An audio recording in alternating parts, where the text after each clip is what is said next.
నిజంగా కూడా ఒక్క 2 నిమిషాలు మీ దగ్గర మాట్లాడతా, దయచేసి మనసు పెట్టి వినండి. ఆవేదన చెప్పుకుందామంటే వేదికలు దొరకడం లేదు.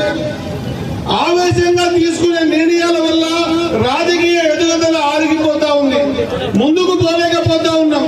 చట్టసభల్లో ఒకరికొకరు తోడే ఉంటే ఎంత దూరం ఉన్నా పోవచ్చు, కానీ 119 నియోజకవర్గాల్లో 56 లక్షల జనాభా కలిగిన ముదిరాజులలో 49 లక్షల ఓట్లున్న ముదిరాజులకు ఒక్కరిని మక్తల్ నియోజకవర్గం గెలిపించి పంపించడం జరిగింది.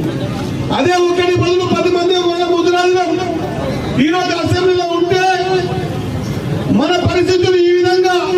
మమ్మల్ని బీసీ DY19 కేజీ ఏవేవరకు చేర్చండి, మాకు చెట్లు కట్టించండి, మాకు ఛాతీ కళ్యాణం కట్టించండి, లేదా ఇతరత్ర మాకు లాభసాటిగా పనులు చేయండి, మా చెరువు మాకు ఇవ్వండి, మా చేపలు మేము పెంచుకుంటాం, మా ప్రవృత్తి మేము చేసుకుంటాం అనేటువంటి ధైర్యంగా దీనంగా అడుగునే అవసరం రాకపోతుండే అన్నమాట గుర్తుపెట్టుకోవాల్సిన అవసరం ఉందని తెలియజేస్తా ఉన్నా.